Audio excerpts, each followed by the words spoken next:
Hey guys, इस lecture में हम सिलोजिज्म का और एक प्रैक्टिस क्वेश्चन लेंगे।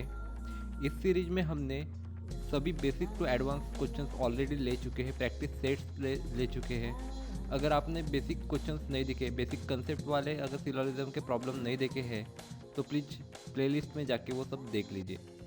सो इसमें पहला स्टेटमेंट है, सम पीएम आर सीएम, मीन्स कुछ पीएम जो है वो क्या है, सीएम है। कुछ पीएम सीएम है। फिर आगे बोलता है सम सीएम आरडीएम, कुछ सीएम डीएम है। देखिए, मैंने बेसिक लेक्चर्स में ही बताया था कि डीएम इस तरफ हमने क्यों निकाला, इन दोनों के बीच में क्यों नहीं निकाला। यहाँ पे भी निकाल सकते थे, पर यहाँ पे क्या होता, ज़्यादा मिक्सअप हो जाता। सीएम के साथ तो हो जाता, पर पीएम के साथ भी हो जाता, उससे भी आंसर आती, पर उससे आंसर निकालना थोड़ा मुश्किल हो जाता। सो यहाँ पे हमने डीएम को निकाला, ठीक है। फिर उसके बाद बोल रहा है थर्ड स्टेटमेंट कि सम डीएम आर एसएम। सो ये तो हो गई हमारी वेन डायग्राम, राइट। अब देखिए, सम एसएम आर पीएम, ये क्या हुआ, डेफिनेट स्टेटमेंट हुआ, राइट। पहला वाला कंक्लूजन क्या है, डेफिनेट है। क्यों ये डेफिनेट है, क्योंकि यहाँ पे नो, नॉट या समथिंग ऐसे वर्ड यूज नहीं किए हैं। सो इस टाइप का अगर कंक्लूजन दिया हो तो हमें सिर्फ वेन डायग्राम देख के आंसर करना है। क्या एसएम और पीएम में कोई रिलेशन दिखता है, नहीं।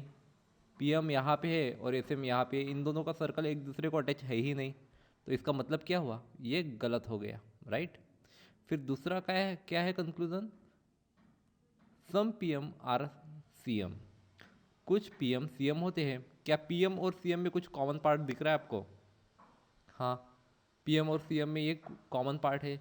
इसका मतलब ही क्या हुआ कि कंक्लूजन टू फॉलोज, राइट। फिर उसके बाद थर्ड कंक्लूजन क्या बोल रहा है कि no SM is CM, means बोल रहा है कि एसएम और सीएम में कोई रिलेशन ही नहीं होगा। अब यहाँ पे देखिए, नो वर्ड है, मतलब ये निगेटिव है, और मैंने आपको ऑलरेडी बताया था नो, नॉट या फिर पॉसिबिलिटी जैसे वर्ड यूज किए हो तो आपको पॉसिबिलिटी चेक करनी है, राइट। तो दो कौन से चीज़ें दी है, एसएम और सीएम। ये है एसएम और ये है सीएम।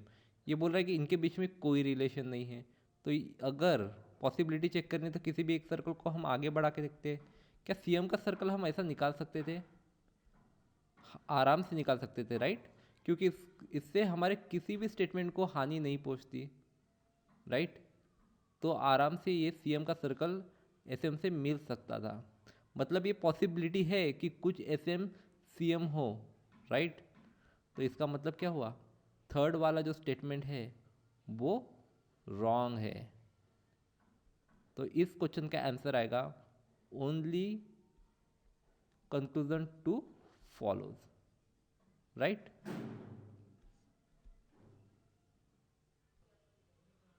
अब यहाँ पे देखिए, किसी किसी का आंसर नन ऑफ दीज भी आता है, जी हाँ, सेकंड वाले को भी कोई कोई लोग फॉल्स कह देते हैं। देखिए उनका लॉजिक क्या होता है, रीस्टेटमेंट, ये उनका लॉजिक रहता है। देखिए कंक्लूजन टू क्या है, सम पीएम आर सीएम। यहाँ पे देखिए सम पीएम आर सीएम, ये स्टेटमेंट को कंक्लूजन में रिपीट किया गया है, इसलिए वो लोग इसे गलत बोलते हैं। अब मुझे नहीं पता कि ये कहाँ से उन्होंने रूल लाया है, या फिर कोई लीगल अथॉरिटी है जिसने ये रूल्स डिसाइड किए हैं, ये मुझे नहीं पता। बट मैं हमेशा वेन डायग्राम के मुताबिक चलता हूँ, उसके हिसाब से तो मुझे सेकंड वाला जो कंक्लूजन दिखता है वो सही लगता है। या फिर आप लॉजिकली भी सोचेंगे, सम पीएम आर सीएम दिया हुआ ही है, तो फिर रीस्टेटमेंट होने से क्या फ़र्क पड़ता है, सम पीएम आर सीएम ये तो कंक्लूजन हुआ ही, अगर स्टेटमेंट ही वो है तो कंक्लूजन तो रहेगा ही वही, राइट। कंक्लूजन तो सही रहेगा, उसे अगर आप रिपीट भी करते हैं उससे क्या फ़र्क पड़ता है। बट कोई लोग इसे रॉन्ग बोलते हैं। तो आपके एग्जाम में क्या राइट है क्या रॉन्ग है, उसकी अगर कोई लीगल अथॉरिटी है जिसने रूल्स डिसाइड किए हैं तो मुझे नहीं पता है। तो आप इस चीज़ को ध्यान से देख लीजिएगा